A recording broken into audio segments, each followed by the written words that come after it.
নমস্কার বন্ধুরা, আশা করি আপনারা সবাই ভালো আছেন। আর পূর্বাস কিচেনে আপনাদের সবাইকে স্বাগত জানাই। আজকে আমি একদম পারফেক্টভাবে চিকেন কষার রেসিপিটি আপনাদের সঙ্গে শেয়ার করব। তো বন্ধুরা, স্কিপ না করে সম্পূর্ণ ভিডিওটি দেখার অনুরোধ রইল। আর দেরি না করে চলে যাচ্ছি সরাসরি রান্নার দিকে। একটা কড়াইতে দিয়ে দিলাম পর্যাপ্ত পরিমাণে সরষের তেল। তেলটা খুব ভালোভাবে গরম করে নিতে হবে। তারপর এখানে আমি কয়েকটা আলু এইভাবে কেটে রেখেছিলাম। আলুগুলো প্রথমে ভেজে নিতে হবে। আমি চিকেন কষাতে আলু ব্যবহার করব, তবে আপনারা চাইলে এটা স্কিপও করতে পারেন। আলুটাকে আমি বেশ লাল লাল করে ভেজে নিয়েছি। দেখুন, এবার আমি আলুগুলো তুলে নেব।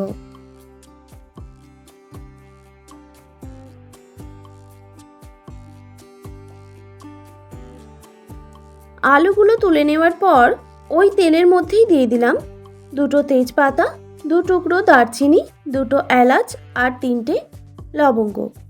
গোটা গরম মশলাগুলো খুব ভালোভাবে ভাজা হয়ে গেলে দিয়ে দিলাম রসুন বাটা। রসুনটা হালকা করে ভেজে নেওয়ার পর দিয়ে দিচ্ছি পেঁয়াজ কুচি।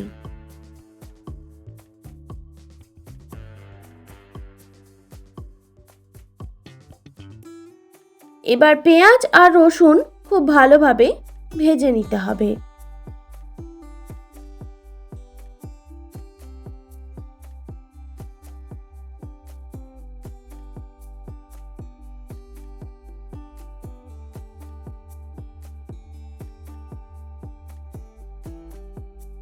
পেঁয়াজটা যাতে তাড়াতাড়ি ভাজা হয়ে যায় সেই জন্য আমি দিয়ে দিলাম স্বাদ মতো নুন। নুন দেওয়ার পর ভালো করে মিক্স করে নিতে হবে। দেখুন বন্ধুরা, পেঁয়াজ আর রসুন খুব ভালোভাবে ভাজা হয়ে গেছে। এরপর দিয়ে দিচ্ছি আদা বাটা।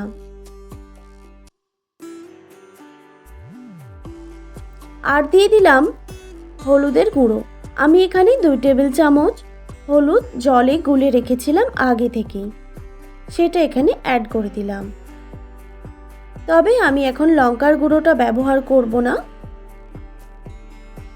আমার ছেলের জন্য একটু তুলে রেখে তারপর লঙ্কাটা অ্যাড করব।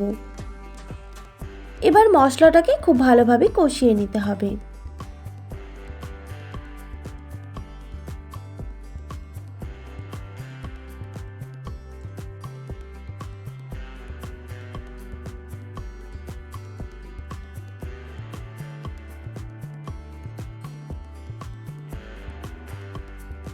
মশলাটা যখন এই রকম একটু কষানো হয়ে যাবে সেই স্টেজে দিয়ে দিতে হবে টমেটো কুচি। আমি এখানে দুটো মিডিয়াম সাইজের টমেটো এইভাবে কুচি করে নিয়েছিলাম, সেটা এখানে অ্যাড করলাম। তারপর ভালো করে আবার মিক্স করে নিয়ে মশলাটাকে আবারও একবার কষিয়ে নিতে হবে। দেখুন বন্ধুরা, মশলাটা কিন্তু পারফেক্টভাবে কষানো হয়ে গেছে। এবার এই মশলাটাই আমি আমার ছেলের জন্য একটু তুলে রেখে দেব। তারপর লঙ্কার গুঁড়োটা আমি এখানে অ্যাড করলাম। এখানে আমি 1 টেবিল চামচের মতো লঙ্কার গুঁড়ো অ্যাড করেছি।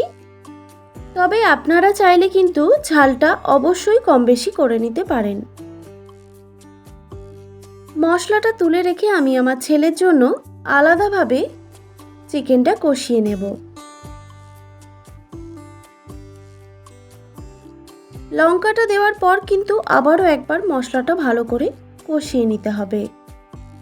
খেয়াল রাখবেন, চিকেন কষায় মশলা যত ভালো কষানো হবে চিকেনের স্বাদ কিন্তু ততটাই ভালো আসবে। মশলাটা পারফেক্টভাবে কষানো হয়ে গেছে। এবার আমি দিয়ে দিচ্ছি ধুয়ে রাখা চিকেন। তারপর আবারও মশলার সঙ্গে ভালোভাবে মিক্স করে নিতে হবে।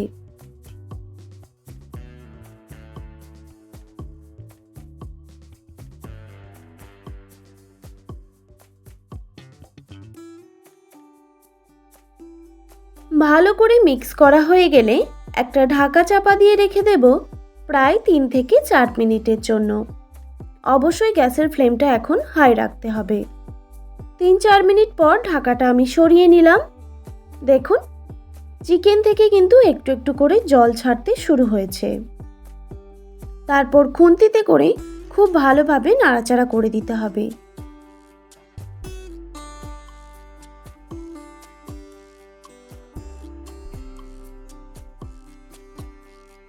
ভালোভাবে নাড়াচাড়া করে নেওয়ার পর আবারও আমি ঢাকা চাপা দিয়ে রেখে দিলাম প্রায় 5 থেকে 6 মিনিটের জন্য। এইভাবে চিকেনটাকে কষিয়ে নিতে হবে। মাঝে মধ্যে ঢাকা দিতে হবে আর মাঝে মধ্যে ঢাকাটা সরিয়ে নাড়াচাড়া করে দিতে হবে। দেখুন, আমি আবারও কিছুক্ষণ পর আপনাদের দেখাচ্ছি। চিকেন থেকে কিন্তু তেল ছাড়তে শুরু হয়েছে, কিন্তু চিকেন কষা এখনও পারফেক্টভাবে রেডি হয়নি। তো এই স্টেজে আমি দিয়ে দিচ্ছি ভেজে রাখা আলু। যেহেতু আলুগুলোকে আমি হাই ফ্লেমে রেখে ভেজে নিয়েছিলাম, সেই জন্য আলুগুলো একটু শক্ত আছে। সেই জন্য আমি চিকেনের সঙ্গে দিয়ে আলুগুলোকে একটু সেদ্ধ করে নেব। তারপর আবারও ভালো করে নাড়াচাড়া করে দিতে হবে। তবে আর ঢাকা দেওয়ার কোনো প্রয়োজন নেই। এইভাবে বেশ কিছুক্ষণ নাড়াচাড়া করে নেওয়ার পর চিকেন কষা পারফেক্টভাবে রেডি হয়ে যাবে। চিকেনের ওপর থেকে যখন দেখবেন এইরকম তেল ছেড়ে দিয়েছে, তখনই কিন্তু বুঝবেন চিকেন কষা একদম রেডি। এবার এটা ভাত, রুটি, পরোটার সঙ্গে জাস্ট জমে যাবে। আশা করি আজকের রেসিপি আপনাদের ভালো লেগেছে। আর ভালো লেগে থাকলে অবশ্যই একটি like, comment, share and subscribe করে দেবেন। আর পাশে থাকা বেল আইকনটিও প্রেস করে দেবেন। তাহলে নিত্য নতুন রান্নার ভিডিওগুলি আপনাদের কাছে পৌঁছবে। আর যারা ফেসবুক পেজ থেকে ভিডিওটি দেখছেন, অবশ্যই পেজটিকে ফলো করার জন্য অনুরোধ রইল। ভালো থাকবেন, সুস্থ থাকবেন। দেখা হচ্ছে নতুন কোনো রেসিপি নিয়ে।